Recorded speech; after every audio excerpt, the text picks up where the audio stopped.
Okay, so, our picture, here we are in W, and here's 4 vectors on the unit circle. And we're going to map them, this is V. And over here is W, and we're going to map these vectors over to W. And, okay, I'm going to actually keep the scale. I'm going to draw a great big W here because these vectors aren't going to go into the first quadrant. Okay? Some of them might, but we'll see. I don't think any of them do. All of them have negatives. Okay? Some will have 2 negatives, okay, which puts them here. Some will have 1 negative, which puts them here, right? Okay? So what's our first vector go to? It goes to -6, -8. Now that's the one that I numbered 1 and drew in orange, right? So we go to -0.6, 0.8. Well, -0.6 is here, right? So that's like -0.6i plus 0.8j, right? Yeah. -0.6i, well, if this is 1, then let's keep our scale the same like we didn't on the other because we couldn't. But there's roughly reasonable scale, okay? So -0.6 would be about here, right?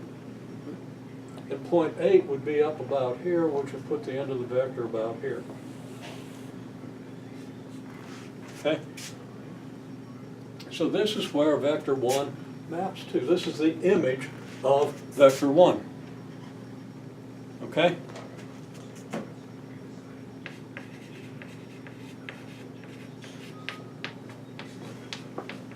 And let's just call this V1, right? So let me just go ahead. Why not? V1, V2, V3, V4. Okay? And we could say this is T of V1, our transformed V1. In other words, the image of V1 under our transformation. The transformation being defined by the matrix using multiplication. It's something I hope y'all pretty well grasp. Okay? And it appears that you do. But if you don't, again, the videos are going to be there for you. Okay, now we go to V2. What happens to V2? Well, that's our -0.992, 0.396, right? So -0.992 is about here, and 0.396 maybe about here. So this would be the image of V2. Okay? The image of V3 would be -0.996, -0.122. Okay, now let's see, V3 is purple, right? 0.996 is awful close to 1. 0.122 is, if this is 1, this is a half, this is a quarter, 0.2 is about there. And 0.122 actually probably more like about here. Actually over here a little bit, but there it is. There's our T of V3. And our T of V4 is just -0.8, -0.6. I don't have to look, because I know it's going to have the reverse of these coordinates. Okay, so -0.8, -0.6, and that's supposed to be green. And watch me be wrong after I say it's obvious, but there it is, -0.8, -0.6, that brings it down to about here.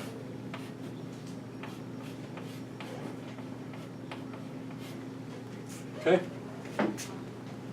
Now, does it look like all these are separated by about the same angle?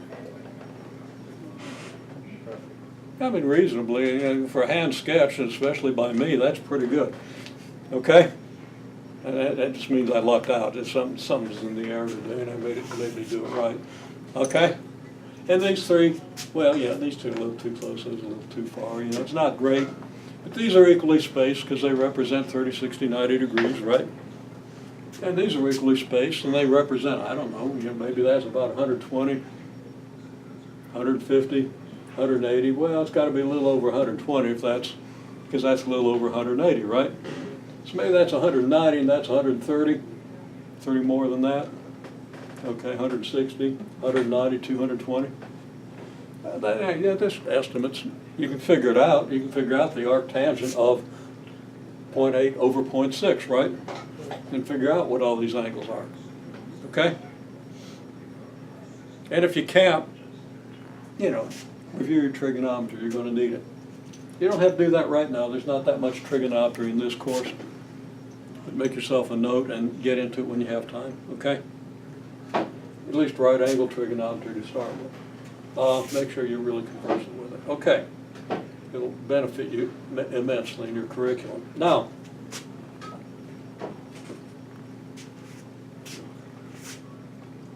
Pythagorean theorem is going to confirm that all these vectors map to a unit vector. I mean, all these are unit vectors.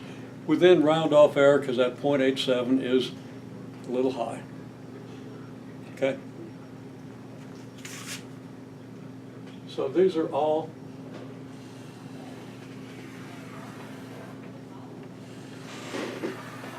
on the unit circle, just like all these are. Right? If you want to know what the vectors down in this quadrant do, well, they're opposite these, so everything's going to be the negative. They're going to have the exact opposite coordinates, so you just take the purple vector here, draw a purple vector here, and you draw a purple vector here opposite this one, right?